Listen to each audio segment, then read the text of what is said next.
harus menerima kondisi Cagur yang harusnya waktu itu digadang-gadang jadi penerusnya Warkop, dipisahkan oleh maut dalam tanda kutip,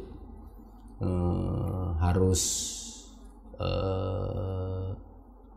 ya tidak utuh gitu. Seandainya keluarga aku Tapi kapan kamu mikirin diri kamu sendiri?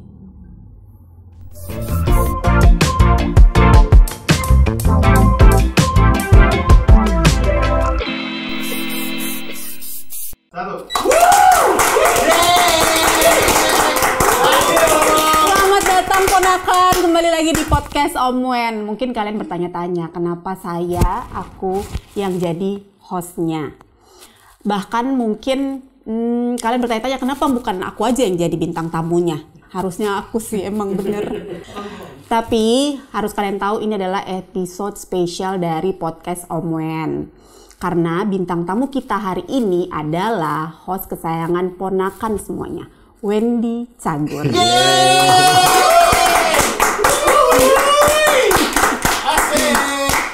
bukan minum gua. Halo Mas Wendy Cagur.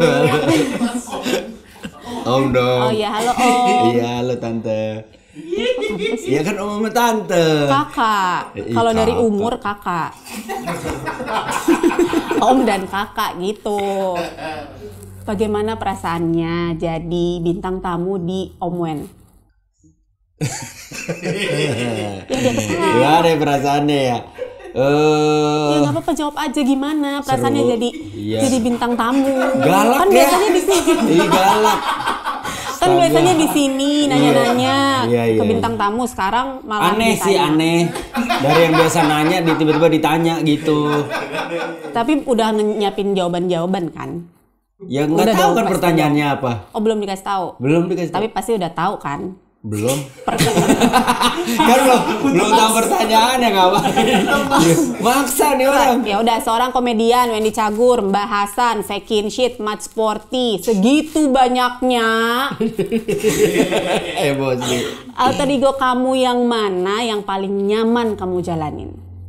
Semua nyaman sih, karena kalau dibilang paling nyaman, semua nyaman karena karakteristiknya kan berbeda. Kalau Faking Shit kan di dunia seni, kalau Mat Sporty di dunia olahraga, kalau Mbak Hasan di dunia klinik.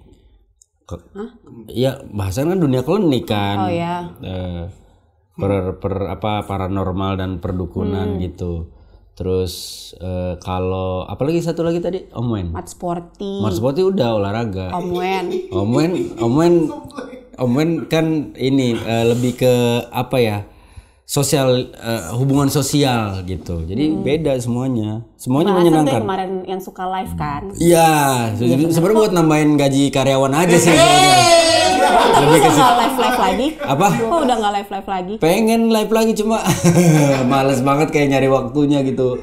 Waktunya kan nggak ada, kan sibuk kerja, terus selesai kerja malam, kayak mau buat nyempetin waktu buat live kayak aduh udah deh ntar aja. Capek bener. Betul, butuh istirahat. Mana pertanyaan selanjutnya? Dilupa disalahin. Dipanjangin aja dulu sambil pertanyaan selanjutnya muncul. Latihan jadi host terus. Gak ada. Ini panas tau, sumpah panas. Ya ke lampu. Kayak merah. Kamu juga kan udah kayak ular nih, banyak bisanya, ya dong. Extreme sport bisa, nge-rap bisa, graffiti bisa, gym bisa, golfer, biliar, stand up comedy, jadi ibu rumah tangga bisa, semuanya kamu ambil. Banyak masuk. Kok bisa sih, ceritain dong prosesnya. Satu-satu. Mulai dari sport, nge-rap, jadi bisa 30 menit nih. Prinsip hidup aku kan simple, nggak harus jago, cukup tahu dan juga sedikit bisa. Bisa. Iya, maksudnya kan dari semua yang aku jalanin kan semua bukan hal yang bisa dibanggakan. Oh, gue jago ini, enggak, bisa aja gitu. Tapi dari situ kan akhirnya membuka area pertemanannya lebih luas gitu. Kayak misalkan Kalau sepedaan pasti kan ketemu orang-orang yang juga sepedaan. Golf ketemu orang-orang yang berbeda. Mungkin juga ada irisannya ada gitu.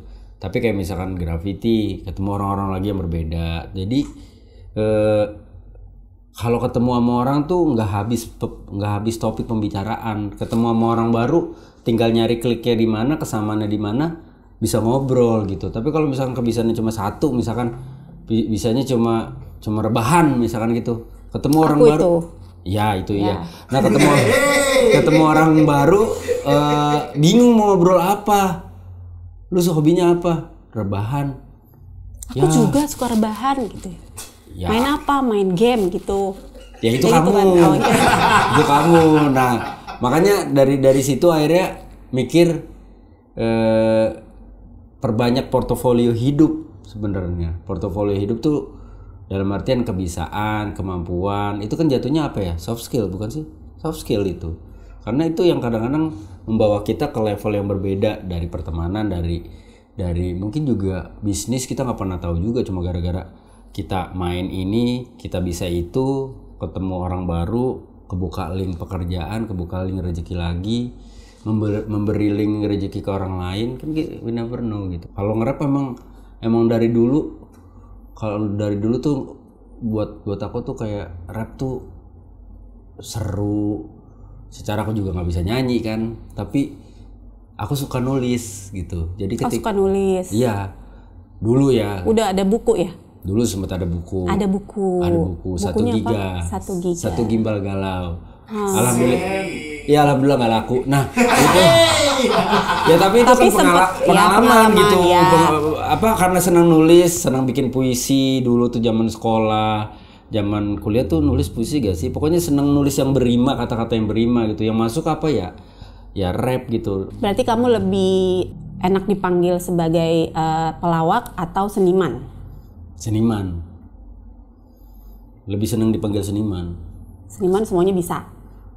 Sebenarnya bukan masalah seniman tuh semuanya bisa ya. Seniman tuh masih ada, menurut aku tuh masih ada nilai idealisme di bekerjanya dia.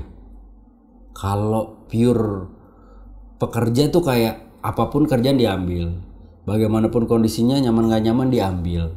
Tapi kalau seniman tuh sebisa mungkin kerja ada passionnya, lakukan sesuatu nyaman atau nggak nyaman itu jadi tolak ukurnya. Kamu pernah nggak sih ngebayangin kalau kamu nggak jadi public figure, kira-kira kamu jadi apa? Jadi apa ya? Iya ya, jadi apa ya? Jadi apa? Penulis. Guru. Ya mungkin guru kali karena kan kuliah di IKIP. Oh iya, selesai. Enggak. Berarti nggak bisa jadi guru kan nggak selesai? Iya kan nggak selesainya karena tiba-tiba di pertengahan jalan gabung sama cagur. Oh iya, kalau ini kan kita betul kan kita ngomongnya berandai kan. Berandai andai aku nggak masuk cagur kan aku lanjut kuliah gitu. Dan mungkin ketika lanjut kuliah karena kuliah aku sendiri rupa, pilihannya 2, kalau nggak aku jadi guru ya aku mungkin jadi seniman. Berarti kamu sudah terjun di dunia artis, dunia pelawak berapa tahun? 24 tahun. 24 tahun? Mau 24 tahun. Akhir tahun 2025 berarti 24 tahun. Kayak umur aku berarti itu. Enggak dong, kamu udah tua tuh. Kamu udah tua tuh. Kurangi 10 tahun kamu udah 35 kamu. Baru kemarin kan dirayain. Siapa sih orang yang paling berjasa di dalam karir komedi kamu? Siapa ya? Semua sih.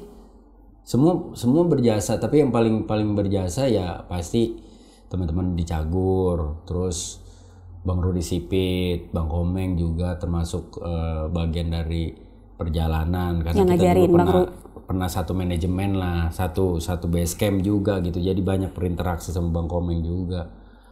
Tapi sama semua berjalanan waktu ngelawak sama siapa, nah itu aku tuh pelajarin gitu, ngelawak sama almarhum Haji Jojon, aku pelajarin gimana Haji Bolot, gimana Mas Eko Patrio, aku pelajarin Akri, semua yang aku ketemu di lokasi main ngelawak bareng, ya aku belajar di situ gitu. Banyak belajar dari senior. Betul. Masa kecil seorang Wendy Cagur itu seperti apa sih? Kan banyak yang belum tahu. Ya seperti anak-anak kecil pada umumnya di kampung. Oh, tinggalnya di kampung? Di kampung. Oh, bukan anak-anak kompleks? Enggak dong, anak-anak kampung. Iya kan nanya, bukan anak-anak kompleks. Enggak, alhamdulillah cukup gitu. Cukup tuh dalam artian tiap hari bisa tidur dengan tempat tidur yang nyaman, bisa makan, bisa sekolah dari hasil kerja keras mama papa gitu. Jadi tapi kalau dibilang kayak gimana anak kecilnya, ya kayak anak kecil pada umumnya bukan di kota-kota besar ya, tapi maksudnya ya mainannya tuh mainan anak-anak kampung, main peletokan, main gundu, nyari ngorek-ngorek tempat sampah buat dapetin mainan, terus bakar kayu sosokan jadi rokok gitu. Oh, dari kecil sudah ngerokok berarti? Enggak. Itu kan kalau bocah-bocah kampung kan harus suka begitu. Ada tuh kayu apa namanya? Ada asapnya? Ada, karena di tengah si kayunya itu kayak modelnya kayak gabus, kayak styrofoam. Jadi ketika dibakar terus diisep, jadi ada lubang di tengah kayunya itu. Jadi ketika diisep keluar asap gitu. Jadi banyak lah ngerasain daun kentut-kentutan, putri malu. Daun kentut-kentutan? Ada yang kalau dipegang begini bau kentut. Makin gak relate. Keren. Bintang tamu dipelototin, gila, baru di sini bintang tamu dipelototin. Bintang tamu harus satu irama sama hostnya. Sempet ngerasain main masak-masakan pakai daun-daun nggak? Ngerasain. Pakai batu. Ngerasain. Main dokter-dokteran, main kawin-kawinan, nikah-nikahan. Dari kecil? Iya, nggak. Emang maksudnya bikin kayak rumah. Gokil. Kan kalau di kampung begitu. Bikin rumah-rumah dari batang pisang. Terus ceritanya, oke, kita menikah. Terus teman-teman mainnya pada itu. Dari kecil itu mainnya, main nikah-nikahan gitu, iya, main mama papa. Sebatas nikah-nikahan, nggak sampai kawin-kawinan, nikah-nikahan doang. Kan belum ngerti. Ya iya makanya itu, gitu. Banyak lah mainan yang bambu dikasih jambu, peletokan tuh, tok. Nggak relate juga. Wah, susah nih. Ngapain nanya masa kecil saya kalau nggak relate? Aneh juga nih orang. Omen tuh punya saudara ada berapa berarti? Ada 3. Omen anak kedua dari 4 bersaudara. Kakak cewek, adik 2 cowok. Orang tua Om Wen masih ada dua-duanya berarti kan? Masih ada, alhamdulillah. Cara mendidik mereka ke Om Wen tuh seperti apa? Keras. Cara mendidiknya keras, disiplin, terus. Keras gimana? Ya kalau sarapan tuh es batu gitu. Sampai dicubit, ngerasain dicubit. Iyalah. Orang-orang kayaknya stereotip orang tua zaman dulu deh. Nggak cuma verbal ya, tapi main fisik tangan. Gitu, main tangan gitu. Tapi ya balik lagi ya, itu proses penggemblengan. Akhirnya aku tuh ngerasanya itu proses penggemblengan diri aku gitu. Mungkin dulu ngerasa bahwa anjir itu gini nih, tapi bukan berarti kalau aku ngomong kayak gini aku tuh mendukung hal-hal seperti itu. Tapi maksudnya setiap keluarga tuh punya caranya masing-masing untuk mendidik anak-anaknya. Berhasil di keluarga aku belum tentu berhasil di keluarga kamu. Begitupun sebaliknya gitu. Nah, orang tua aku mendidik aku dan juga saudara-saudara aku dengan cara yang seperti itu, dengan cara yang keras bisa dibilang gitu. Tapi akhirnya membentuk aku jadi pribadi yang mungkin kuat nggak yang mencela-mencele, menya-menye, gampang give up sama sebuah kondisi gitu. Jadi emang ya berusaha sebaik mungkin untuk struggling kalau ada masalah, nyelesain masalah dengan baik. Dan gak gampang menyerah aja gitu. Jadi ya aku sih ngucapin terima kasih. Walaupun mungkin pada saat dulu sih, mungkin dulu ketika anak-anak ngerasa kayak main sama teman-teman. Main sama teman-teman. Bukan kayak mandi. Bukan. Mau cerita ini loh. Kalau dulu kan main mandi-mandian. Kalau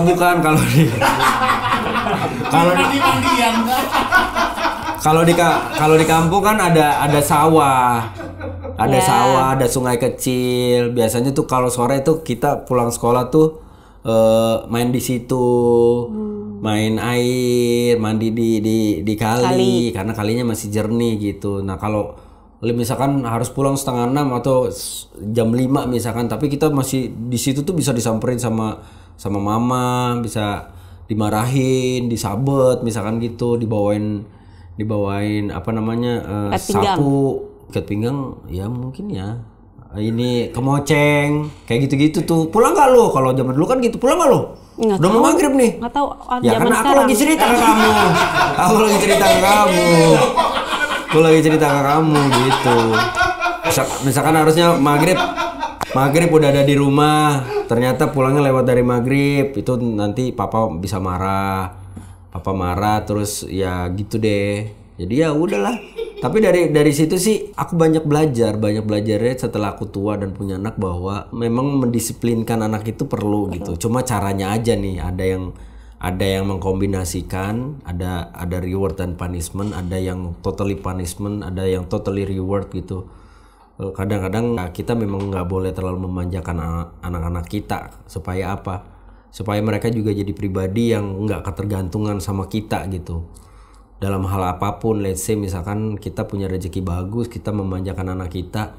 Kalau Allah kasih rezeki bagus terus, alhamdulillah. Kalau misalkan suatu saat Allah kasih ujian ke kita dan anak-anak kita karena terbiasa manja, terbiasa semua serba ada, akhirnya ketika itu terjadi mereka kaget, mereka tidak bisa menerima itu. Tidak bisa menerima keadaan. Dan akhirnya efeknya bisa kayak bola salju kemana-mana. Dan yang rugi bukan cuma kita, tapi juga anak-anak kita gitu, dan orang-orang di sekeliling kita. Dan yang ngerasa bersalah pasti orang tuanya. Pasti orang tua lah gitu. Nasihat orang tua apa yang Om Wen paling ingat sampai sekarang, dari kecil sampai sekarang? Nasihat apa? Apa ya? Aku sama orang tua tuh jarang ngobrol sih. Diam-diaman. Iya, mungkin bukan diam-diaman ya, tapi lebih ke arah bahwa kita memang tidak dibentuk di ekosistem yang ngobrol gitu. Ekosistemnya adalah ini orang tua, nih anak, orang tua ada gap gitu. Nah kadang-kadang nggak selalu ada gap sih, ada juga Giordano, ada juga Pull&Bear. Merek itu. Ini Giordano tapi ya. Iya beneran. Nah maksudnya kayak jarang ngobrol gitu. Baru bisa ngobrol tuh ya setelah mama papa udah lanjut usia gitu, udah tua, baru ada momen-momen ngobrol. Mungkin ngobrolnya justru terakhir sekarang ini gitu, beberapa tahun belakangan gitu, ketika akunya udah tua, akunya udah punya anak, terus jadi sharing gitu. Tapi ngobrol juga bisa leluasa, bahwa ketika misalkan iya nih harusnya papa dulu nggak kayak gini, mama dulu harusnya nggak kayak gini loh, kan gini. Jadi baru diungkapinnya sekarang gitu. Pada saat udah umur. Pada saat udah tua gitu. Tapi ya kalau orang tua aku sih selalu ngajarin aku untuk jadi orang baik aja, terus juga jadi orang yang mandiri, tidak menyusahkan orang lain. Yang kalau aku ingat dan aku tangkap dari apa yang mereka ajarkan ya, jangan ketergantungan sama orang lah. Kalau bisa jangan membuat orang harus menolong kita. Kalau bisa kita yang menolong orang gitu. Jadi ya itu artinya kan berarti kita harus kerja keras supaya hidup kita baik, supaya kita bisa punya manfaat atau menolong orang lain gitu. Jangan kita nyusahin orang lain justru. Kamu kan sekarang udah menjadi seorang ayah. Seberapa penting sih peran ayah di pandangan Om Wen? Penting banget. Sebenarnya penting banget gitu.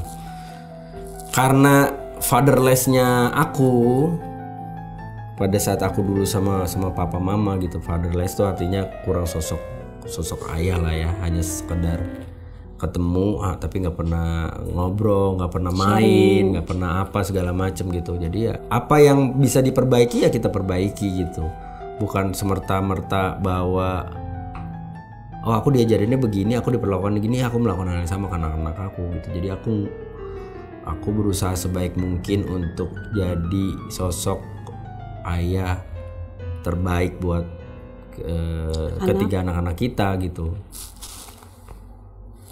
Kamu sama aku kan kita suami istri.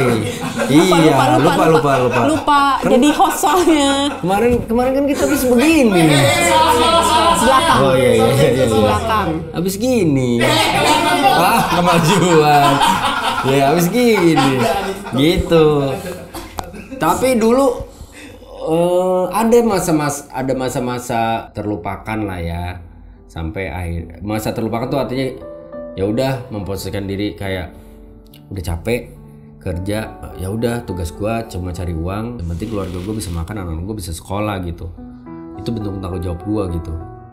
Ya bentuk tanggung jawab aku gitu. Terus ada satu momen aku belajar dari sahabat aku Isa Bajai. Aku tertampar realita lah ketika dia tuh yang dulu dia bener-bener anaknya kan gaul banget gitu ya. Ya. Bisa pulang pagi, misal pulang jam 4, pulang jam 5 gitu. Nongkrong misalkan gitu. Tapi dia jam 6 udah nganterin anak sekolah gitu. Sementara aku ngerasa bahwa aku yang nggak begaul segala macem kok. Nggak bisa gitu, nggak bisa ngelakuin hal yang sama gitu. Jadi ya tertampar dengan realita itu, akhirnya aku bilang ke kamu kan, aku mau nganterin anak sekolah. Tapi ya dari situ perlahan-lahan membentuk semua ritme yang aku jalani sekarang kan. Dari nganterin, akhirnya rutin nganterin anak sekolah, bondingnya makin terjalin baik. Terus gara-gara nganterin anak sekolah, akhirnya jadi nge-gym, jadi olahraga, jadi sehat, jadi bangun pagi, jadi tahu ada step-step yang akhirnya semua jadi merubah pola hidup. Jadi alhamdulillahnya thanks ya Sa, udah ngebuka pemikiran gue untuk jadi lebih baik lagi, jadi sosok ayah yang lebih baik. Jadi ada kerjaan yang misalkan sampai pulangnya larut malam segala macam tuh, aku bisa mutusin diri untuk bersikap bahwa kalau syuting sampai malam aku nggak mau ambil kerjaannya, karena aku mau pulang sampai rumah walaupun malam aku masih sempetin 5 menit, 10 menit, 15 menit ketemu sama anak-anak, ngobrol, ketawa ketiwi, just say hi, cium mereka, peluk mereka. Itu udah bikin aku seneng dan tidur aku jadi pules gitu, ketimbang pulang ke rumah anak-anak udah tidur, terus bangun tidur anak-anak udah berangkat sekolah gitu, jadi kayak nggak dapet apa-apa gitu. Karena memang sosok ayah itu penting kan dalam proses pendewasaan anak-anak. Iya, ya kan? Penting banget, bukan hanya buat anak-anak tapi juga buat aku loh. Balik lagi nih aku ke karir, ya. Apa sih yang bikin kamu yakin dengan karir kamu sebagai pelawak atau seniman? Kalau ditanya cita-cita jadi pelawak sebenarnya nggak ada kan. Iya. To be honest nggak ada gitu. Tapi dari zaman sekolah, dari zaman SD, dari zaman SMP, SMA, aku tuh seneng jadi joker di tengah-tengah pertemanan jembatan? Tuh bukan tengah jembatan dong. Kalau tengah jembatan Starling tuh. Iya, kalau enggak Gojek lagi ngasoh bentar tuh sampai lihat pemandangan bawah. Jadi ya itu jadi penggembira lah. Tim hore. Oh, dari dulu. Dari SMP. Misalkan dulu kan ada ospek kan segala macam, zaman kuliah ospek segala macam tuh targetnya bukan pengen jadi kakak paling cool, kakak paling ganteng karena jauh kan dari situ kan. Tapi pengen jadi lucu kakak aja. Yang menyenangkan, kakak yang lucu gitu, kakak yang seru gitu. Jadi emang dari dulu udah seneng bercanda, udah seneng bikin orang ketawa gitu. Bahkan ketika waktu mau masuk kuliah jurusan teknik elektro sebelum pindah ke seni rupa, ditanya emang cita-cita lo menjadi apa mas senior nih waktu kita daftar ulang. Aku nggak jawab aku mau jadi guru, aku nggak jawab aku mau jadi teknisi. Yang aku jawab adalah gue cuma pengen saya cuma pengen orang-orang yang berada di sekitar saya bahagia ketika dekat saya. Dan itu udah yang aku ucapin dari pas kuliah. Iya, pas ospek, pas pertama ospek. Nah ketika tiba-tiba Allah kasih rezeki aku gabung di Cagur, baru aku sambung-sambungin. Kalau ternyata omongan aku ini aplikasinya ini. Aku ternyata disuruh jadi pelawak. Aku disuruh jadi pria penghibur dalam tanda kutip. Ketika orang ada komentar, aku seneng banget lihat kamu, gue seneng banget lihat lu lucu, misalkan lu menghibur gue, lu ini segala macam, wah itu kan priceless. Sampai ada orang yang mungkin aku pernah ceritakan, ada orang yang mau diri cuma gara-gara ngeliat konten receh aku, terus tiba-tiba dia bilang dia alhamdulillahnya membatalkan niat dia untuk mengakhiri hidup dia gitu. Jadi ya aku sih seneng, maksudnya boleh kalau bertepuk tangan. Aku ngapain ditepuk tangan ya? Aku kan nggak perlu tepuk tangan sebenarnya. Boleh. Waktu itu berarti jadi pria penghibur di mana aja? Joget-joget gitu di mana aja? Enggak, bukan. Oh, bukan. Aku bukan anak-anak.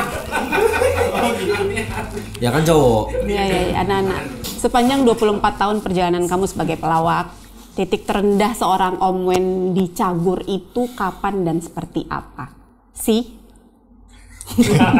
Bacanya yang bener dong. Spasinya nggak enak tuh, jeda-jedanya nggak enak tuh. Iya, titik terendah seorang Om Wen di Cagur sebagai pelawak itu kapan dan seperti apa? Titik terendahnya ya harus menerima kondisi Cagur yang harusnya waktu itu digadang-gadang jadi penerusnya Warkop, dipisahkan oleh maut dalam tanda kutip, harus ya tidak utuh gitu, ditinggal. Iya ya intinya itu udah di tahun ke-16 ya, jadi lumayan ngedrop pada saat itu gitu, karena kan ya balik lagi kan perjalanannya lumayan panjang Cagur gitu, tapi ya balik aku tuh selalu percaya Tuhan punya rencana besar, rencana baik dari setiap apa yang kita hadepin gitu. Tinggal masalahnya kita bisa ngelewatin itu semua atau enggak dengan baik. Ya diterima aja. Kayak sekarang juga ya kan tinggal berdua nih sama Denny. Tapi kan Denny juga udah jadi anggota dewan gitu.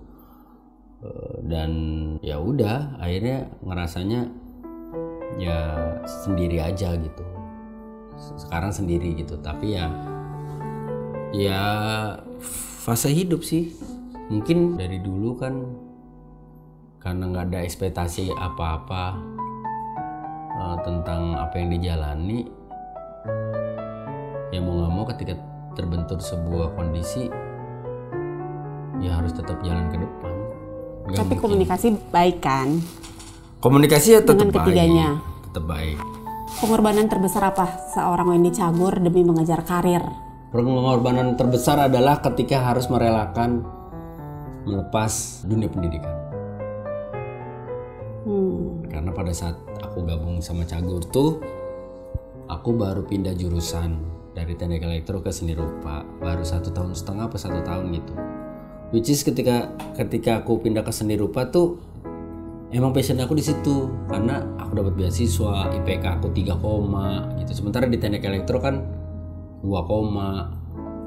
Karena bukan passion aku gitu. Tapi kalau di seni rupa memang passion aku, dan aku dapat beasiswa gitu ibaratnya gitu. Terus tapi begitu aku diajak gabung sama Cagur, dilalanya ketika aku gabung Cagur, aku baru pindah jurusan, sementara yang 2 Denny sama Narji tuh baru selesai sarjana. Tuh, jadi ya udah mau nggak mau harus berkorban, karena pada saat itu kan ketika aku pindah jurusan seni rupa kan aku lumayan bersitegang sama orang tua, terutama papa. Karena orang tua maunya ya. Karena kan dulu seniman mau jadi apa, mau makan apa segala macam gitu. Tapi akhirnya aku ngomong, ya udah yang penting aku tetap pindah jurusan, papa nggak perlu mikirin biaya, aku biayain kuliah aku sendiri. Nah dari situ mau nggak mau akhirnya aku harus kerja, kuliah, tinggal di kampus, terus kerja bikin spanduk, kerja ngangkatin sound system segede-gede gaban, terus bisa. Ya mau nggak mau karena kebutuhan. kebutuhan untuk survive, kebutuhan untuk makan di kampus, gimana caranya bisa makan, gimana caranya bisa bayar kuliah gitu. Nah tiba-tiba ditawarin cagur, ya mikirnya alhamdulillah ada rezeki uangnya itu yang dipakai nanti buat bayar kuliah gitu. Tapi ternyata secara waktu nggak bisa. Nggak ada niatan untuk melanjutkan sekolah lagi? Kayaknya kalau sekarang nggak mungkin, dari schedule-nya juga udah nggak mungkin. Terus kayak kepala juga udah hektik gitu, udah hektik sama pekerjaan, hektik sama urusan sebagai kepala rumah tangga, sebagai ayah gitu. Kalau Sabtu harus kuliah, makin berkurang waktu sama keluarga gitu. Ya bener, jangan, nggak usah. Situ yang nanya kok malah dari awal nggak usah kalau udah tahu jawabannya itu. Dari banyaknya pencapaian yang sudah kamu raih, impian apa yang sekarang masih belum didapatkan seorang Om Wen di Cagur? Naik haji. Iya, naik haji. Alhamdulillah semua Allah udah kasih, rezeki udah kasih, tempat tinggal udah kasih, kendaraan udah dikasih, keluarga yang baik dan mensupport sudah dikasih, teman-teman yang baik, lingkungan yang baik sudah dikasih. Semua udah ada gitu. Tapi yang belum tercapai itu sampai sekarang yaitu naik haji gitu. Ya insya Allah dimudahkan. Kenapa belum? Uang ada, ya kan? Gak ngerti ya, gak bisa dijelasin. Kayaknya bukan masalah uang deh. Semesta tuh masih belum narik aku ke arah situ aja gitu. Insya Allah doain secepatnya bisa naik haji. Amin. Amin. Kemarin sempet mau coba naik haji Maman tuh, tapi dia nggak mau, kata sakit gitu. Berat. Iya. 69 kilo di atasnya berat. Jadi latihan dulu sebelum ke Tanah Suci, katanya ke Tanah Abang. Belanja dong itu. Ya kan ada korma, beli di situ. Biasanya orang yang pulang haji umroh kan belanja di situ. Bener, air zam-zam udah Iya, lengkap. udah ada selengkap di situ. Kamu kesana aja dulu beli perlengkapannya. Iya, amin. Semoga Doain, dimudahkan amin. langkahnya, dimudahkan rezekinya gitu. Amin. Sebenarnya aku tuh belum puas sama jawaban kamu yang di podcast Mas. Ini pertanyaannya. Kamu tuh dikenal sebagai orang baik dan care. Tapi kekecewaan yang paling berat yang pernah kamu rasakan pada orang yang kamu baikin itu apa sih? Kecewaan yang paling Aku aja yang jawab ya. Aku tahu nih. Bukan, nggak ada. Oh nggak ada. Kamu nggak pernah kecewa? Ya kecewa sesaat pastilah. Tapi setelah itu kan ya balik lagi. Mungkin aku kecewa ketika misalkan aku berusaha membantu seseorang atau orang supaya hidupnya jauh lebih baik. Misalkan segala daya upaya kita coba berikan, support segala macam, tapi pada akhirnya orang itu memang tidak mau merubah hidupnya.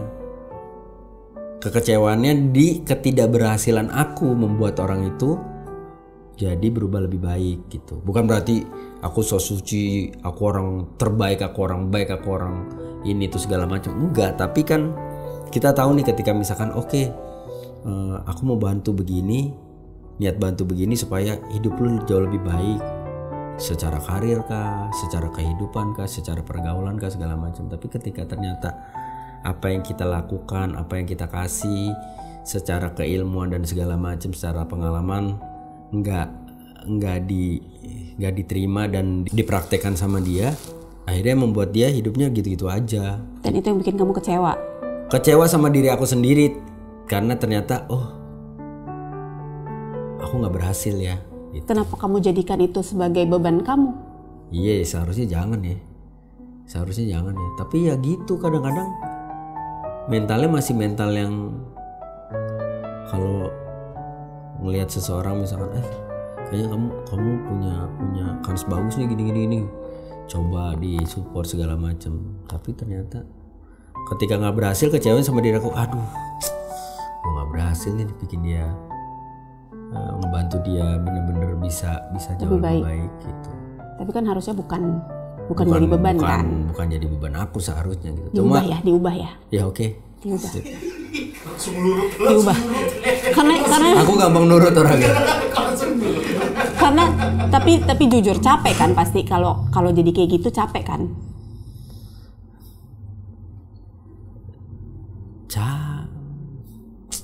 Bilang capek. Kan akhirnya kamu nggak mikirin diri kamu akhirnya ada di nomor paling bawah. Karena kamu harus mikirin orang A, I, U, E, gitu.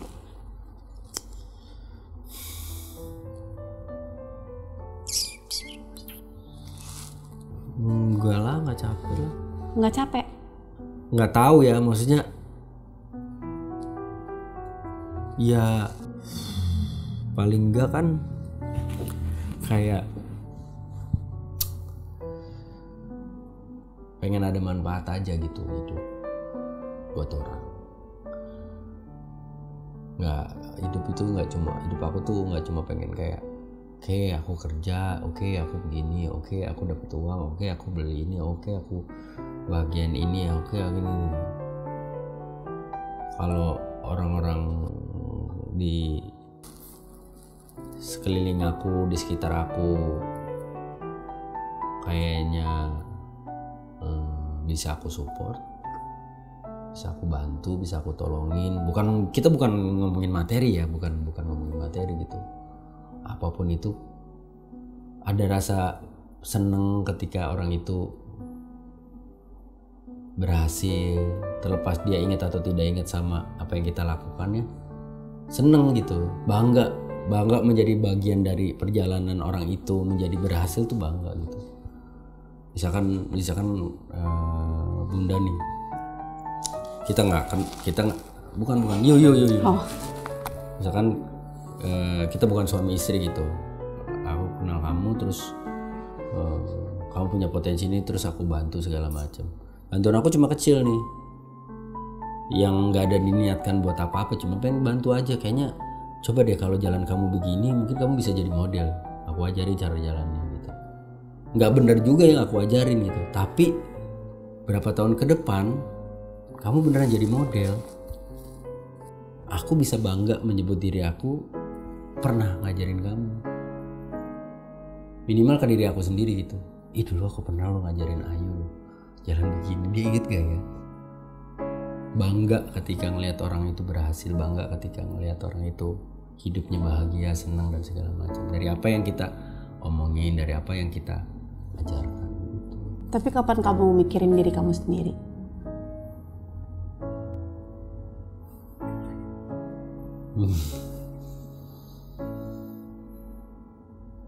Ya iya. Ngebahagiain keluarga kan itu bagian dari aku mikirin diri aku.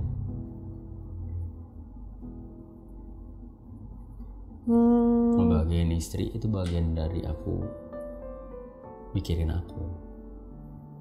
Aku memilih untuk jalan sama istri ketimbang jalan sama teman-teman aku, itu bagian menyenangkan diri aku. Menyenangkan istri dong, bukan menyenangkan tapi diri. Itu menyenangkan aku, menyenangkan diri aku. Kalau ditanya menyenangkan dirinya kapan, ketika sama keluarga ya aku seneng. Kalau me time, hobi segala macam kan ya udahlah. Tapi nyenengin diri aku ngeliat kamu seneng, ngeliat kamu senyum, ngeliat kamu bahagia. Ngeliat anak-anak seneng, ngeliat mereka bahagia, itu part aku membahagiakan diri aku. Tapi kamu jangan lupa, kamu tidak harus menghandle itu semuanya sendiri. Kamu tidak boleh lupa bahwa kamu pun harus berhak menyenangkan diri sendiri. Harusnya diri kamu dulu, baru orang lain. Bukan orang lain dulu, baru kamu. Ya aku udah seneng. Oke. Aku udah seneng punya kalian, udah seneng. Apalagi yang aku cari. kesenangan apa lagi yang aku cari? Aku Semuanya mencari sudah. apa? Iya. Aku ngeliat kamu sama anak-anak di rumah nyaman, bisa tidur, bisa makan, bisa jalan-jalan misalkan gitu, bisa ketawa ke TV di rumah. Itu udah seneng aku udah bahagia, itu bentuk bahagia aku loh. Ini aku ngomong kayak gini bukan sosokan romantis atau apa segala macam, tapi kalau ditanya kamu harus bahagiain diri kamu, ya aku udah bahagia. Menjadi tidak bahagia itu ketika kamu gak bahagia sama anak-anak, nah itu aku gak bahagia. Berarti masa aku harus mikirin aku gitu di sementara kamu menderita sama anak-anak? Ya nggak mungkin dong. Kamu bilang kamu harus mikirin diri kamu, jangan mikirin aku terus sama anak-anak. Ya nggak bisa. Hidup aku udah tentang kalian. Kamu tuh sadar nggak sih kalau kamu tuh nggak sendiri, jadi kamu tuh harus berbagi beban-beban itu ke orang-orang terdekat kamu. Dia kan berusaha sekarang. Aku berusaha untuk membagi beban ke orang-orang. Cuma kadang-kadang mungkin karena aku orangnya perfeksionis. For some reason, for some condition, kamu tahu lah aku perfeksionis lah. Ada hal-hal yang aku bisa serahkan ke orang, ada hal-hal yang aku harus awasi, ada hal-hal yang harus aku pegang sendiri gitu.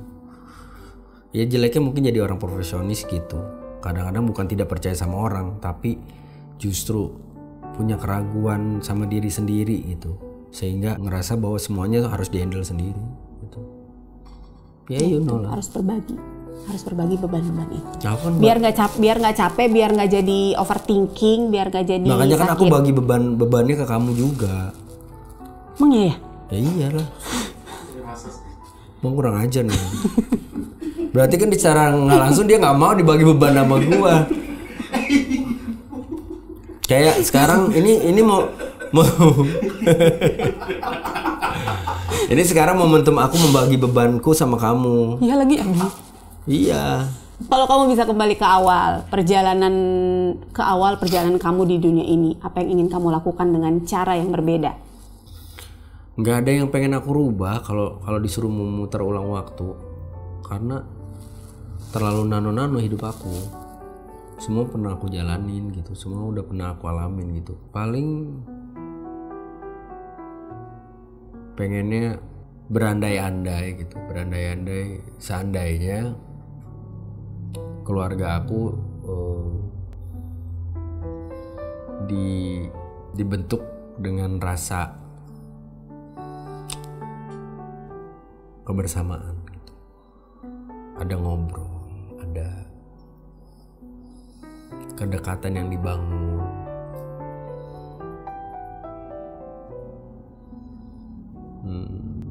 Ya keras boleh, maksudnya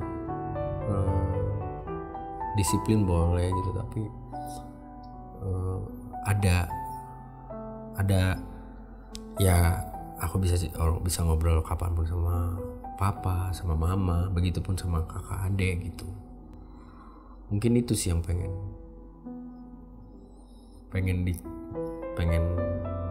aku seandainya boleh memilih, pengen dirubah itu.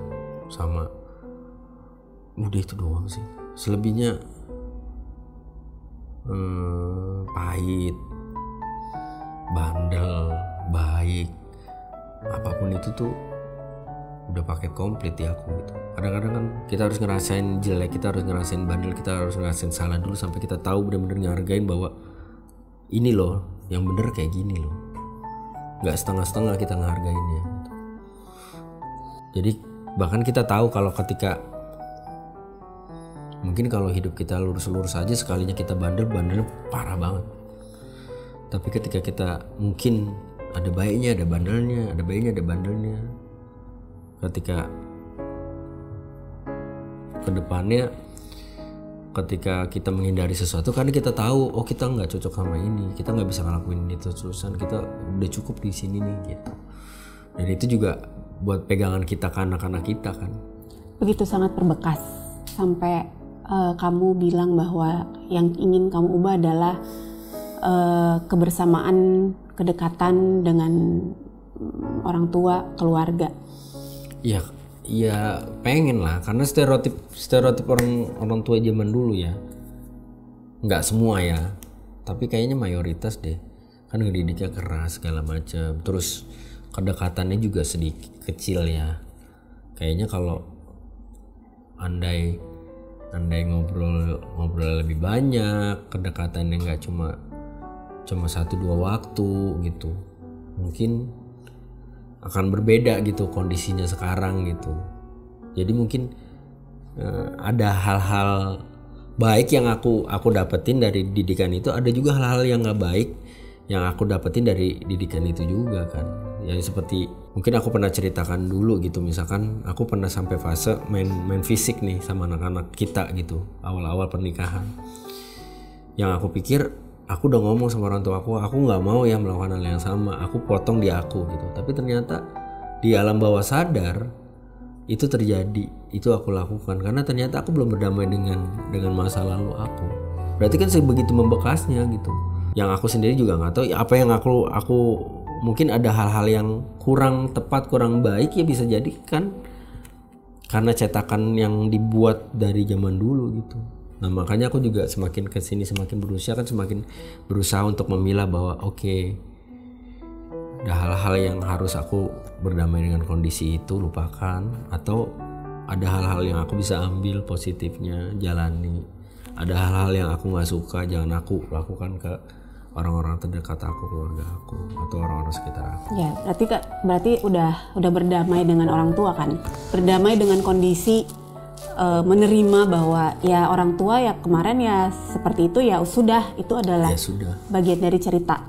Ya kita udah nggak bisa ngerubah, kita udah nggak bisa ngerubah lagi apa yang terjadi kemarin gitu. Jadi ya masa cuma gara-gara kita dendam, kita marah, kita kesel sama orang tua kita, terus di masa tua mereka kita nikmatin kekesalan kita, nikmati kemarahan kita balikin. Lu sih bikin gue begini, ngapain gue begini sama lu? Kan nggak bisa gitu. Jadi bagaimanapun orang tua kita, ya kita sebagai anak memang diwajibkan untuk terus berbakti sama keduanya, bagaimanapun kondisi mereka, bagaimanapun kondisi kita.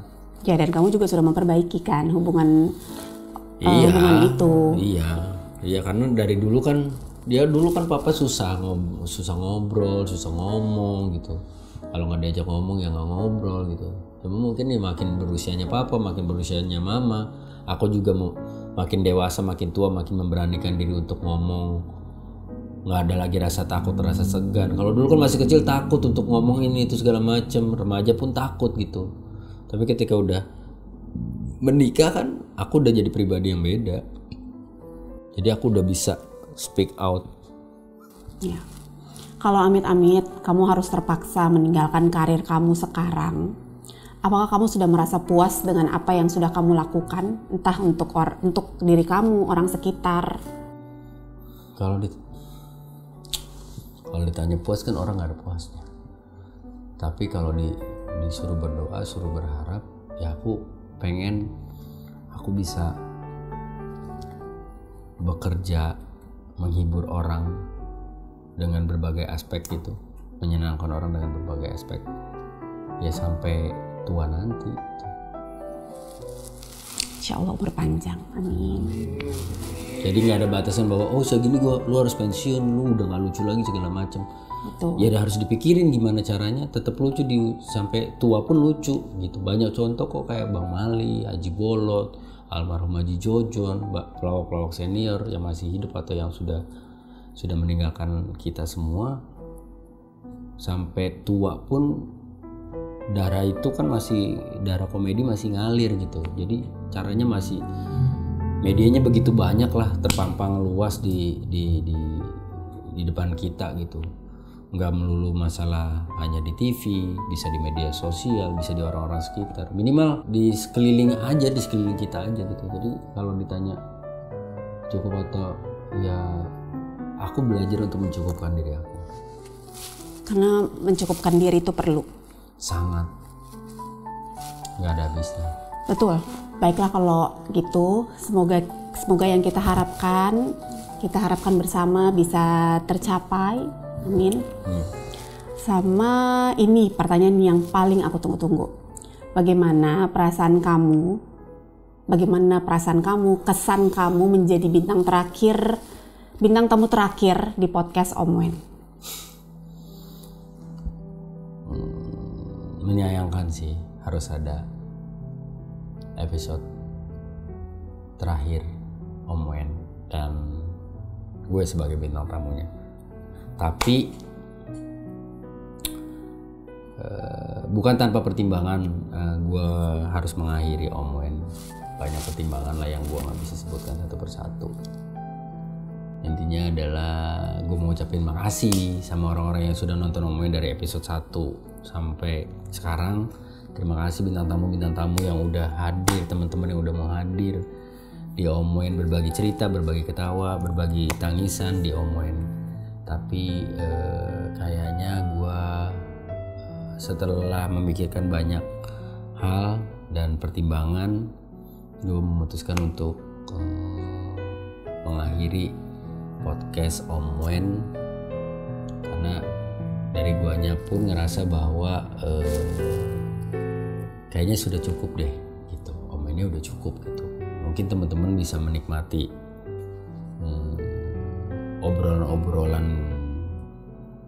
obrolan itu di podcast yang lain gitu. Itu sih kalau ditanya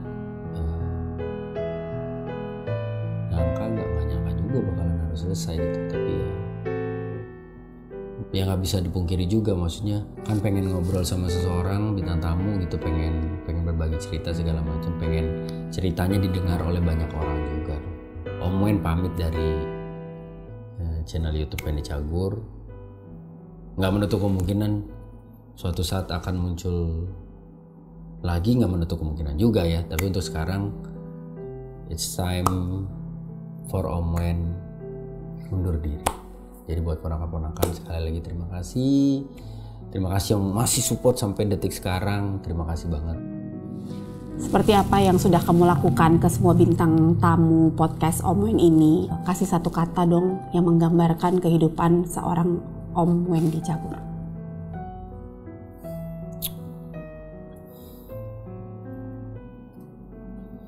Roller coaster. Bye bye Om Wen, sampai ketemu di lain waktu. Sampai ketemu di Tante Ayu ya. Bye.